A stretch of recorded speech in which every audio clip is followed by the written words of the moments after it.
बिस्मिल्लाहिर्रहमानिर्रहीम। अस्सलाम वालेकुम माय डियर स्टूडेंट्स। मैं हूं आपका फ़िज़िक्स टीचर फवाद ताहिर कैकाउस।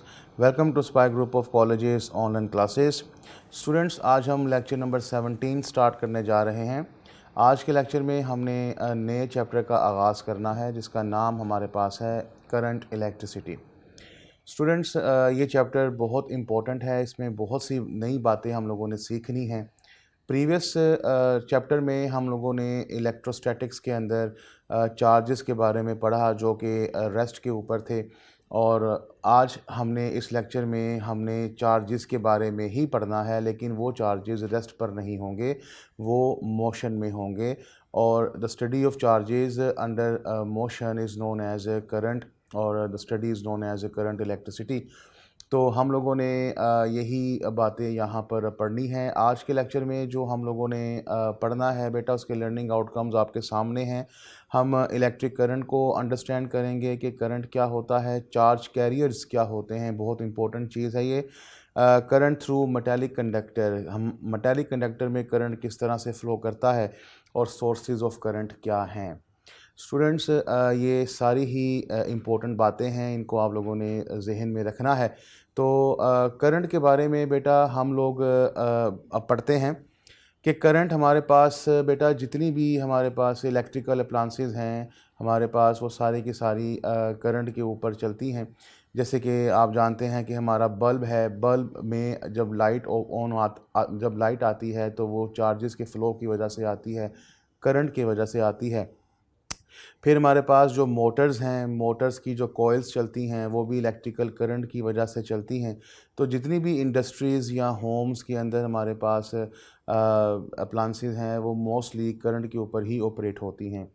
तो बेटा जी, हम डेफिनेशन करंट के ऊपर चलते हैं। करंट के बारे में कहा जाता है कि अगर हमारे पास नेट चार्जेस डेल्टा क्यू हों और वो एक कंडक्टिंग मटेरियल में से टाइम डेल्टा टी के लिए फ़्लो करें, तो फिर हमारे पास delta Q over delta T current कहलाता है, यानी कि the time rate of flow of charges, यानी कि चार्जेस के फ़्लो का नाम विद रिस्पेक्ट टू टाइम वो करंट कहलाता है।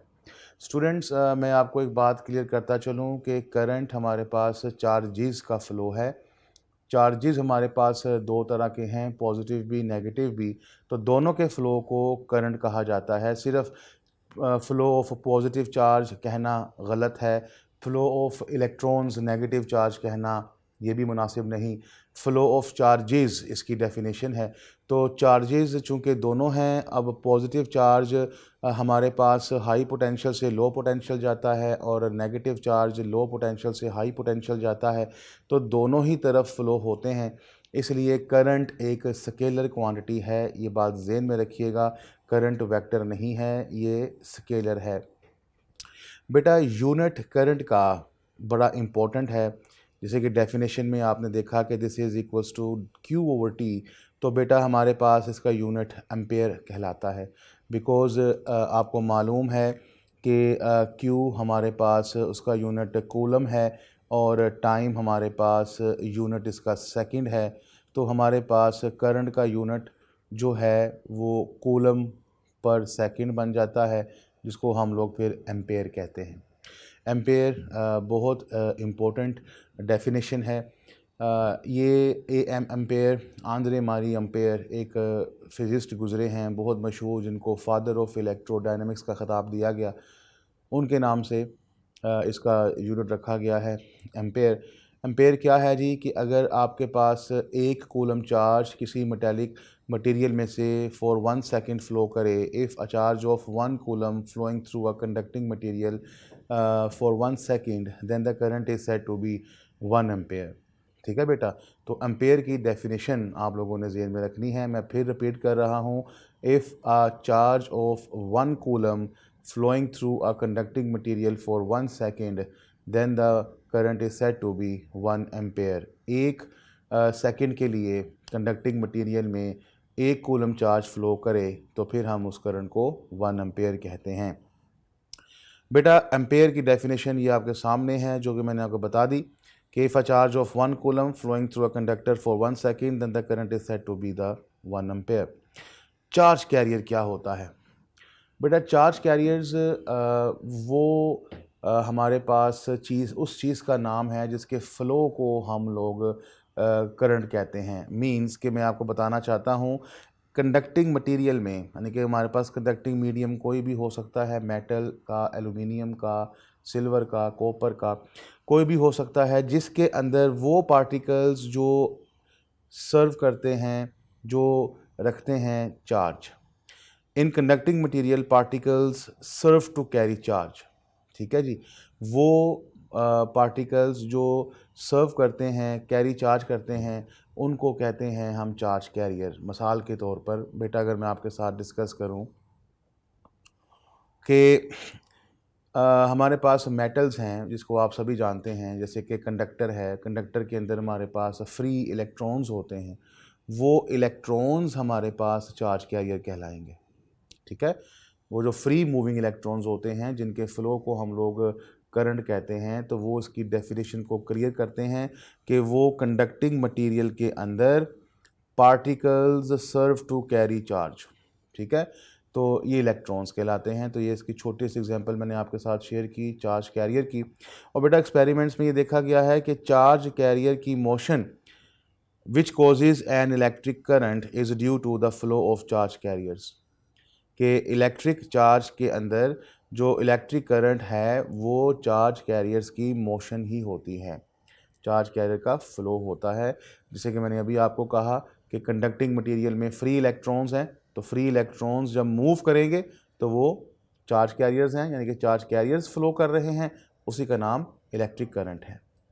अब बेटा मैंने डिफरेंट चार्ज कैरियर्स आपके साथ डिस्कस किए हैं जो कि बड़े इम्पोर्टेंट हैं जी। पहला कि मेटालिक कंडक्टर्स के अंदर चार्ज कैरियर्स इलेक्ट्रॉन्स कहलाते हैं, और ये इलेक्ट्रॉन्स बेटा फ्री मूविंग होते हैं, यानी कि फ्री मूविंग इलेक्ट्रॉन्स। दूसरा कि अगर आपके पास इलेक्ट्रोलाइट है, इलेक्ट्रोलाइट आप समझते हैं कि हमारे पास आप यूँ कह लीजिए कि जैसे इलेक्ट्रोलिसिस में आपने पढ़ा है कॉपर सल्फेट आयंस बनते हैं, तो चार्ज कैरियर्स इलेक्ट्रोलाइट के अंदर बेटा हमारे पास पॉजिटिव और नेगेटिव आयंस होते हैं। जैसे कि मैंने आपको लिखा है कि कॉपर सल्फेट का सोल्यूशन है, इसके अंदर चार्ज कैरियर्स कॉपर आयन और सल्फेट आयंस हैं। देन बेटा अगर गैसेस अगर आपके पास हैं तो गैसेस के अंदर charge carriers electrons and ions होते हैं। ये तीनों बड़े इंपॉर्टेंट बेटा एमसीक्यूज़ हैं। ये अगर आप पास पेपर देखें तो उसके अंदर रैंडमली ये आया हुआ है और ये लाजमी फेवरेट एमसीक्यू है। तो इनको आप जेहन में रखिएगा कि गैसेस में चार्ज कैरियर्स क्या हैं, मेटल्स में चार्ज कैरियर्स क्या हैं, और इलेक्ट्रोलाइट में चार्ज कैरियर्स क्या हैं। तो चार्ज कैरियर्स क्या होते हैं आपको समझ आ गई होगी। तो इसको इंशाल्लाह ध्यान से देखिए और समझिए और इसको याद कीजिए। नेक्स्ट बेटा मैं आपको करंट की डायरेक्शन के बारे में समझाता हूँ कि करंट की डायरेक्शन हम क्या समझते थे, क्या है, क्या किस कंडीशन में लेते हैं। बेटा अर्ली साइंटिस्ट ये समझते थे कि जैसे इलेक्ट्रॉन्स, अर्ली साइंटिस्ट ये समझते थे कि जब चार्जेस फ्लो करते हैं तो करंट होता है, और ये करंट पॉजिटिव टू नेगेटिव होता है, यानी कि हाई पोटेंशियल से लो पोटेंशियल होता है। लेकिन लेटर ऑन जब डिस्कवरीज होती गई तो सामने ये आया कि बेसिकली करंट फ्लो है नेगेटिव चार्ज कैरियर्स का, यानी कि इलेक्ट्रॉन्स का इन मेटालिक कंडक्टर्स। मेटल्स के अंदर फ्री मूविंग इलेक्ट्रॉन्स होते हैं जो कि नेगेटिव से पॉजिटिव जाते हैं, लो पोटेंशियल से हाई पोटेंशियल जाते हैं, उनके फ्लो का नाम करंट है और उनकी डायरेक्शन नेगेटिव टू पॉजिटिव है, यानी कि negative terminal to positive terminal. तो लेटर ऑन ये डिस्कवर हुआ। फिर साइन कन्वेंशन बेटा रखी गई। साइन कन्वेंशन क्या है, जिसको आप रवायात कहते हैं। साइन कन्वेंशन ये है direction of current is the direction in which positive charges flow. This current is known as the conventional current. यानी कि बेटा अब हमें मालूम है कि चार्जेस का फ्लो है। वैसे अगर हम मेटालिक कंडक्टर्स में बात करें तो इलेक्ट्रॉन्स का फ़्लो है जो कि नेगेटिव से पॉजिटिव है, लेकिन अगर हम डेफिनेशन के ऊपर जाएं, करंट की डेफिनेशन के ऊपर जाएं, तो वो चार्जेस का फ़्लो है, सिर्फ इलेक्ट्रॉन्स का फ़्लो नहीं है। तो तो अब हमें मालूम है कि चार्जेस पॉजिटिव से नेगेटिव भी जाते हैं, नेगेटिव से पॉजिटिव भी आते हैं, दोनों तरफ फ्लो करते हैं। तो हमें कुछ तो बताना है करंट की डायरेक्शन। तो मेटल्स के अंदर तो हम कह देते हैं कि इलेक्ट्रॉन्स हैं, लेकिन अगर जनरली बात की जाए, नॉर्मली बात की जाए, मेटल से बाहर निकल के बात की जाए, तो स्टूडेंट्स याद रखिएगा करंट की डायरेक्शन हम हमेशा अकॉर्डिंग टू कन्वेंशन रखते हैं। और अकॉर्डिंग टू कन्वेंशन हर जगह पूरी दुनिया में पॉजिटिव टू नेगेटिव रखी गई है। मतलब कि हम ये मान के चलेंगे कि current always flow from positive to negative current. लेकिन अगर आप करंट इन मेटल्स बात करेंगे तो वो फ्री इलेक्ट्रॉन्स की वजह से है। फ्री इलेक्ट्रॉन्स हमेशा नेगेटिव टू पॉजिटिव जाते हैं।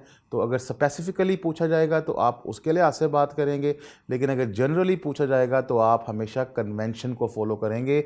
और कन्वेंशन है current flows from positive to negative, यानी कि high potential to low potential. इसको ज़हन में रखिएगा, इसके अंदर एम्बिगिटी नहीं होनी चाहिए। मैं इसलिए बार बार कह रहा हूँ, स्पेसिफिकली पूछेगा तो उसके मुताबिक बात करें।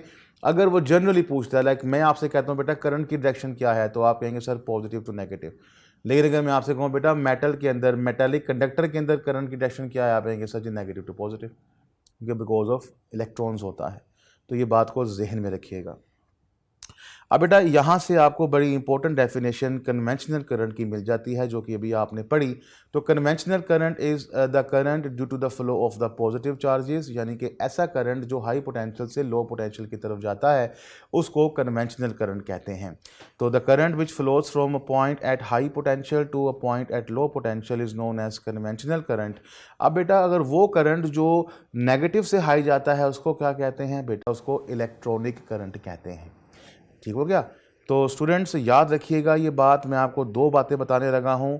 पहली बात, while analysing the electric current we use the direction of current according to the above mentioned convention. जब आप इलेक्ट्रिक करंट की बात करें, यानी कि करंट की बात करें, तो आप हमेशा साइन कन्वेंशन को फॉलो करेंगे, जो मैं अभी आपको थोड़ी देर पहले बता रहा था कि जनरली हम हमेशा कन्वेंशन को फॉलो करेंगे जो कि पॉजिटिव टू नेगेटिव है। लेकिन अगर आप रेफर करते हैं, स्पेसिफिकली बात करते हैं motion of the electrons, then we use the term electronic current. ठीक है बेटा। तो वो करंट जो इलेक्ट्रॉन्स के फ्लो की वजह से है, जो नेगेटिव से पॉजिटिव है, उसको आप रेफ़र करेंगे इलेक्ट्रॉनिक करंट से, उसको आप कन्वेंशनल करंट नहीं कहेंगे। लेकिन जनरली हम हमेशा कन्वेंशन को फॉलो करेंगे। तो जब भी करंट की बात करेंगे तो कन्वेंशनली होगा, पॉजिटिव टू नेगेटिव। और जब भी इलेक्ट्रॉन्स के फ्लो की बात करेंगे तो वो कन्वेंशनल करंट नहीं होगा, वो इलेक्ट्रॉनिक करंट कहलाएगा। जैसे कि बेटा आपको इस डायग्राम में मैं दिखा रहा हूँ। इस डायग्राम में आप देख रहे हैं हमारे पास एक सेल है। इस सेल की एक साइड पॉजिटिव है, एक साइड नेगेटिव है। ये वायर्स हैं जी, ठीक है, ये वायर्स हैं जी, सारी की सारी ये आप देख रहे हैं, ये वायर्स हैं। और यहाँ पर हमने एक मेटल की प्लेट इस्तेमाल कर ली है, एल्यूमिनियम ले लीजिए, कॉपर ले लीजिए, सिल्वर ले लीजिए।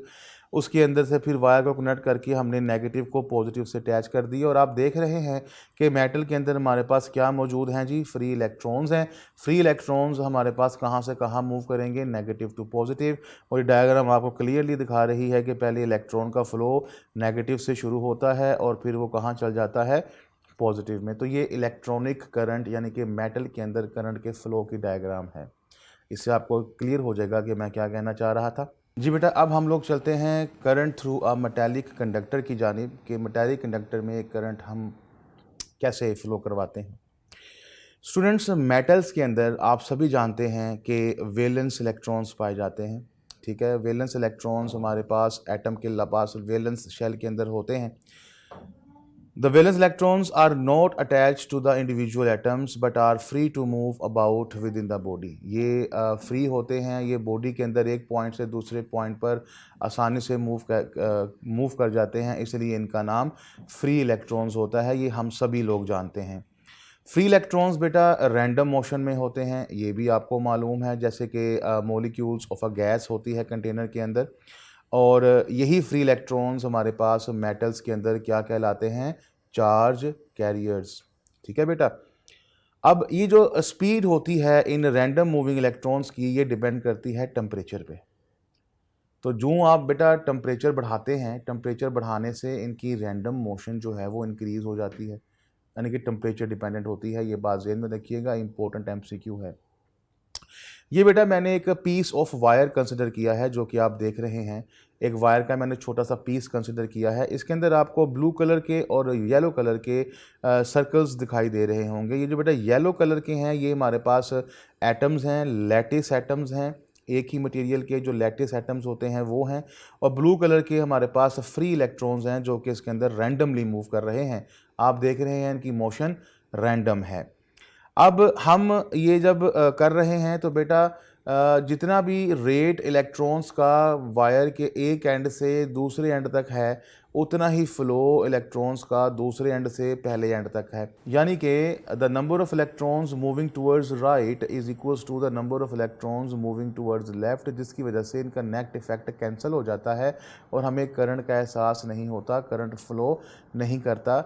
सिंपल सी बेटा एग्जांपल है कि अगर मैं एक मेटल अपने हाथ में पकड़ता हूँ, लाइक ये मेरे पास एक मेटल है। अगर ये मेरे पास एक मेटल है तो जितने इलेक्ट्रॉन्स इस एंड से इस एंड पे जा रहे हैं, उतने ही नंबर ऑफ़ इलेक्ट्रॉन्स इस एंड से इस एंड पे आ रहे होंगे, तो एक दूसरे के इफेक्ट को कैंसिल कर रहे होंगे, तभी तो मुझे करंट नहीं लगता। अब मुझे करंट कब लगेगा? अब अगर मैं इसके साथ कोई बैटरी लगा दूं या कोई मैं वायर अटैच कर दूं जो उसके अंदर करंट चलाए, तो फिर वो बैटरी लगाने से क्या होगा? बैटरी लगाने के बाद अब मैं उस मेटल को नहीं पकड़ूंगा। क्यों नहीं पकड़ूंगा? क्योंकि मुझे पता है कि अब मुझे करंट लगेगा। ये सब कैसे होता है, आइए उसको देखते हैं। देखो बेटा, हमारे पास नेट करंट हो गया 0।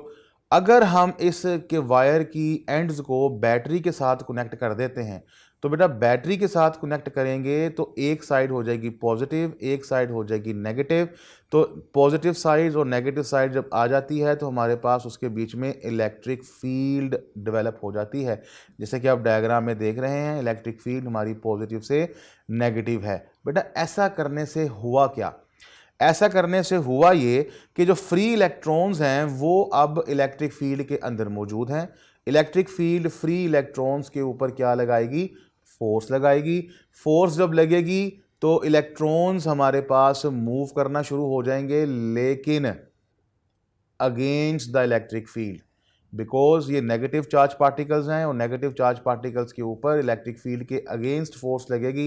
यानी कि ये अब पॉजिटिव से नेगेटिव नहीं जाएंगे, ये नेगेटिव्स टू पॉजिटिव मूव होना शुरू हो जाएंगे। इसका मतलब कि इलेक्ट्रॉन्स अब सारे के सारे एक ही डायरेक्शन में फ्लो होना शुरू हो गए हैं। पहले क्या था?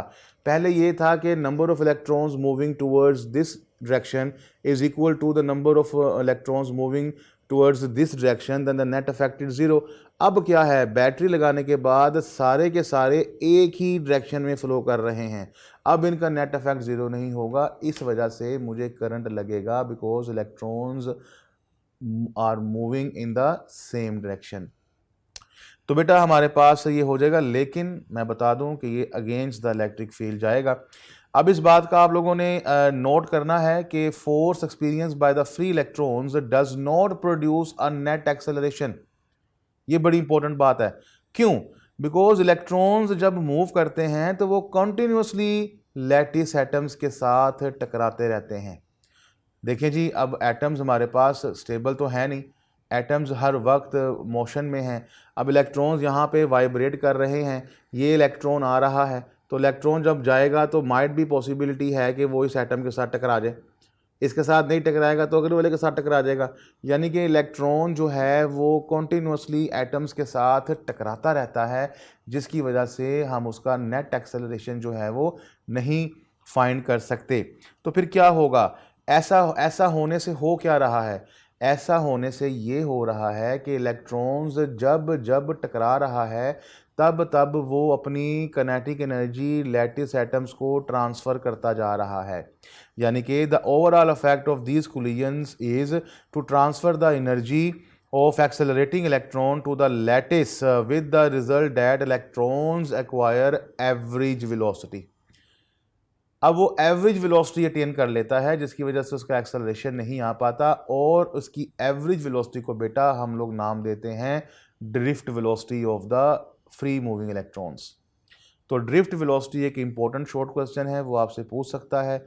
क्या डेफिनेशन है वो आप इसी पैराग्राफ को अगर लिख दें कि during the collision electrons transfer the kinetic energy to the lattice atoms, as a result they do not produce net acceleration and attain the average velocity known as the drift velocity.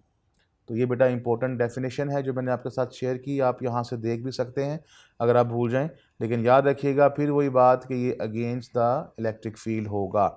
तो जैसे कि आपको diagram में दिखाया गया है, याद रखिएगा drift velocity free moving electrons की इंपॉर्टेंट एमसीक्यू है, वो ऑर्डर ऑफ 10⁻³ होता है, यानी कि मिलीमीटर पर सेकेंड के तौर पर भी आप लिख सकते हैं। और दूसरी बात कि रूम टेम्परेचर पर थर्मल मोशन की वजह से इनकी वेलोसिटी सेवरल 100 km/s होती है। ये दोनों इंपॉर्टेंट एमसीक्यूज़ हैं, आपकी बुक में लिखे हैं, मौजूद हैं। आप इस पेज का इस चैप्टर का सेकंड पेज पढ़ेंगे तो वहाँ पर आपको मिल जाएगा।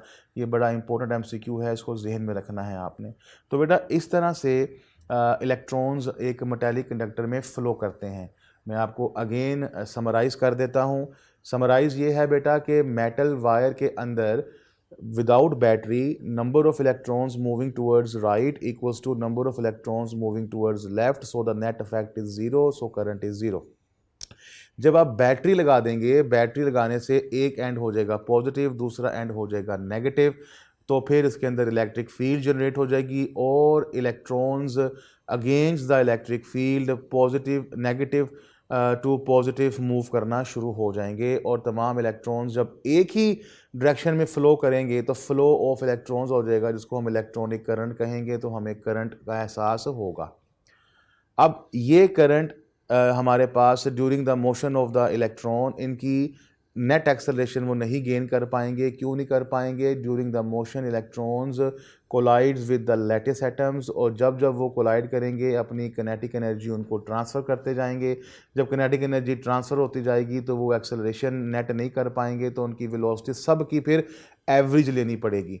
तो फिर वो उनकी वेलोसिटी भी फिर एवरेज वेलोसिटी होती है, जिसका नाम हम रखते हैं ड्रिफ्ट वेलोसिटी। और drift velocity against the electric field. Drift velocity का ऑर्डर मिलीमीटर पर सेकेंड यानी कि 10⁻³ एक्सपोनेंट -3 मीटर पर सेकेंड। और थर्मल मोशन में यानी कि रूम टेम्परेचर में थर्मल मोशन की वजह से उसकी सेवरल 100 km/s हो जाती है। सो बेटा जी ये हमारे पास current through a metallic conductor है। ये एक अलग से शॉर्ट सवाल आ सकता है। उससे पहले जो हमने करंट की डेफिनेशन पढ़ी और उसके बारे में उसके यूनिट्स पढ़े, वो सारे एमसीक्यूज थे, शॉर्ट क्वेश्चंस थे। और current through a metallic conductor ये अलग से शॉर्ट सवाल है। इसको अच्छे तरीके से तैयार कीजिएगा क्योंकि यही हमारी बेस है। आपको पता होना चाहिए कि इलेक्ट्रॉन्स का फ्लो कैसे हो रहा है। नेक्स्ट बेटा जी हमने फाइनली में फिर ये देख लिया कि जब इलेक्ट्रिक फील्ड इस्टेब्लिश होगी, आपको मालूम है कि इलेक्ट्रिक फील्ड जब होती है तो प्रीवियस चैप्टर में आप पढ़ के आए थे कि इलेक्ट्रिक फील्ड हमारे पास delta V over delta R होती है, यानी कि पोटेंशियल डिफरेंस होना चाहिए। अब बेटा जब बैटरी लगाएंगे तो एक साइड पॉजिटिव, दूसरी साइड नेगेटिव, पॉजिटिव वाली हाई पोटेंशियल, नेगेटिव वाली लो पोटेंशियल, तो पोटेंशियल में डिफरेंस आ गया, तभी वहाँ पर इलेक्ट्रिक फील्ड थी।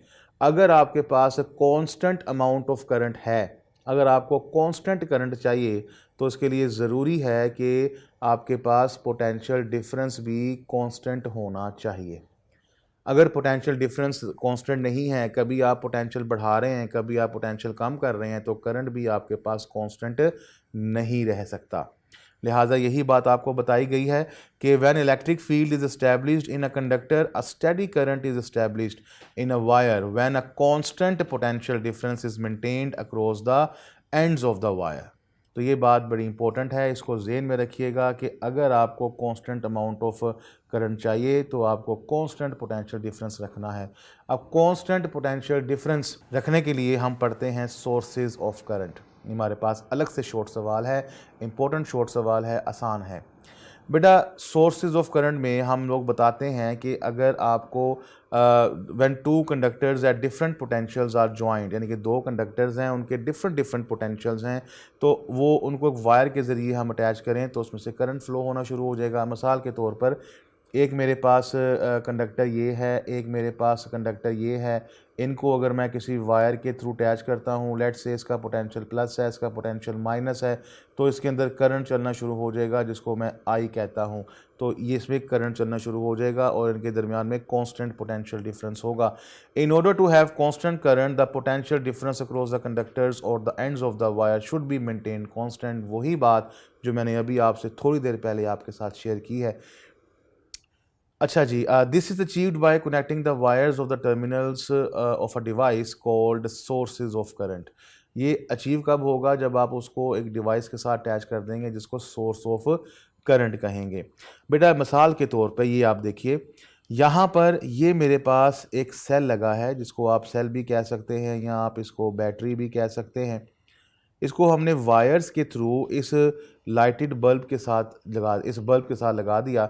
जैसे ही इसमें करंट चलेगा तो ये इसके अंदर से लाइट निकलना शुरू हो जाएगी, यानी कि इलेक्ट्रिकल एनर्जी इसमें फ़्लो कर रही है और वो लाइट प्रोड्यूस कर रही है। यानी अब यहाँ पर ये बल्ब कैसे रोशन हुआ, बल्ब के अंदर कैसे लाइट आई? जब हमने इसके साथ वो बैटरी लगाई, वो सोर्स लगाया। अब ये जो बैटरी है ना, this is known as the source of current. इस बैटरी को हम लोग सोर्स ऑफ करंट कहेंगे क्योंकि इसके ज़रा टर्मिनल्स देखें, एक तरफ पॉजिटिव है, एक तरफ नेगेटिव है और वो कांस्टेंट है। अगर आप बैटरी लगाते हैं तो 3 वोल्ट का पोटेंशियल डिफरेंस या 1.5 वोल्ट का पोटेंशियल डिफरेंस उनके दरमियान में होता है। तो कांस्टेंट पोटेंशियल देते हैं तो ये कांस्टेंट लाइट जो है वो हमें एमिट करके देता है। तो ये हमारे पास है सोर्स ऑफ करंट को समझाने के लिए छोटी सी एग्जांपल मैंने आपके साथ शेयर की। अब बेटा सोर्स ऑफ करंट की डेफिनेशन पे गौर करते हैं। डेफिनेशन ये है, source that converts some non electrical energy into electrical energy. यानी कि वो सोर्सेज जो नॉन इलेक्ट्रिकल एनर्जी को इलेक्ट्रिकल एनर्जी में कन्वर्ट कर दें, वो सोर्सेज ऑफ करंट कहलाते हैं। मिसाल के तौर पर बेटा सेल्स, जो अभी मैंने आपके साथ डिस्कस किया। सेल्स के अंदर क्या हो रहा होता है? सेल्स के अंदर बेसिकली हमारे पास केमिकल रिएक्शंस हो रहे होते हैं। केमिकल रिएक्शंस आप समझते हैं कि इलेक्ट्रोलिसिस के अंदर आपके पास कॉपर आयंस बनते हैं, वो सल्फेट आयंस के साथ मिलते हैं तो कॉपर सल्फेट सोल्यूशन बनाते हैं, कॉपर सल्फेट बना लेते हैं, कॉपर एटम्स बनते हैं। तो सारा प्रोसेस वो केमिकल रिएक्शन का हो रहा होता है। तो केमिकल रिएक्शन में मतलब केमिकल एनर्जी है, तो ये केमिकल एनर्जी को इलेक्ट्रिकल एनर्जी में कन्वर्ट करता है। दूसरा बेटा हमारे पास है इलेक्ट्रिकल जनरेटर्स, जो कि आप सभी जानते हैं कि जनरेटर जगह जगह पर मौजूद हैं। जनरेटर बेटा मैकेनिकल एनर्जी को इलेक्ट्रिकल एनर्जी में कन्वर्ट करता है। इसके अंदर मोटर लगी होती है, मोटर को हम मैकेनिकल एनर्जी देते हैं और मैकेनिकल एनर्जी कन्वर्ट होती है इलेक्ट्रिकल एनर्जी में। तो बेटा तीसरी बात हमारे पास आ जाती है थर्मोकपल्स। थर्मोकपल्स बेटा हीट एनर्जी को इलेक्ट्रिकल एनर्जी में कन्वर्ट करते हैं। मींस एक ठंडी बॉडी एक गर्म बॉडी दोनों मिलते हैं तो हीट प्रोड्यूस करते हैं, तो उसको हम पे कन्वर्ट करवाते हैं। लास्ट है जी हमारे पास सोलर सेल्स। सोलर सेल्स आप सभी जानते हैं कि वो लाइट को, सनलाइट को डायरेक्टली कन्वर्ट करता है किसमें? इलेक्ट्रिकल में। अब बेटा जेन में रखिएगा, ये जितने भी सोर्सेज आप लोगों ने पढ़े हैं ये एनर्जी, इलेक्ट्रिकल एनर्जी प्रोड्यूस नहीं करते। मैंने अक्सर स्टूडेंट से पूछा कि बेटा क्या ये एनर्जी प्रोड्यूस कर ये सोलर सेल्स क्या प्रोड्यूस करके देता है? कहता है सर इलेक्ट्रिकल एनर्जी। मैंने कहा बेटा आप बताएं ये थर्मोकपल्स क्या प्रोड्यूस करके देता है? Sir electrical energy. तो बेटा ज़रा गौर कीजिए, मैंने सवाल क्या पूछा कि थर्मोकपल्स क्या प्रोड्यूस करता है? उसने कहा sir electrical energy. Can energy be produced? Can energy be created और डिस्ट्रॉयड? तो बेटा मैं तो आपसे सवाल ही गलत कर रहा हूँ, तो आप मुझे जवाब कैसे दे रहे हैं? एनर्जी आप नहीं बना सकते, एनर्जी आप प्रोड्यूस नहीं कर सकते, कन्वर्ट करते हैं। तो याद रखिएगा सोर्सेज ऑफ करंट एनर्जीज को कन्वर्ट करते हैं एक फॉर्म से दूसरी फॉर्म में। और तमाम इन सोर्सेज में देखें नॉन इलेक्ट्रिकल एनर्जीज हैं। सेल्स हैं तो केमिकल एनर्जी है, इलेक्ट्रिकल जनरेटर है तो मैकेनिकल एनर्जी है, थर्मोकपल्स हैं तो हीट एनर्जी है, सोलर सेल्स है तो सनलाइट है। यानी कि ये सारी की सारी नॉन इलेक्ट्रिकल एनर्जीज हैं और सारी की सारी किस में कन्वर्ट हो रही हैं? इलेक्ट्रिकल में। तो ये सोर्सेज याद रखिएगा नॉन इलेक्ट्रिकल को इलेक्ट्रिकल में कन्वर्ट करती हैं। और कौन सा सोर्स कौन सी एनर्जी कन्वर्ट करता है वो भी ज़हन में रखना है। ये इंपॉर्टेंट एमसीक्यूज़ हैं और शॉर्ट क्वेश्चंस भी हैं। तो स्टूडेंट्स आज का लेक्चर हम इतना ही रखते हैं। इंशाल्लाह आप इसको पढ़िएगा। उम्मीद करता हूँ आपको बहुत अच्छी समझ आएगी। बुक की रीडिंग आप लोगों ने मेरा बेटा नहीं छोड़नी, बुक को लाजमी रीड कीजिएगा। अपने कमेंट से मुझे आगाह करते रहिएगा कि आपको क्या समझ आई क्या नहीं, तो पॉजिटिव फीडबैक आपको दिया जाएगा। गुज़श्ता कुछ दिनों से पोर्टल में प्रॉब्लम रही है, 2 से 3 दिन पोर्टल काम नहीं किया था लोडिंग की वजह से, उसको अपग्रेड किया गया है, तो मैं कमेंट्स भी नहीं दे सका। मैंने आज कमेंट्स दिए हैं, तो वो आप अपने अपने सवालात के जवाबात देख सकते हैं। तो आप स्टूडेंट्स आप बाकायदगी से दोबारा से हम आपको पोर्टल पे जवाब देंगे। अपने टीचर को इजाज़त दीजिए। अल्लाह हाफ़िज़।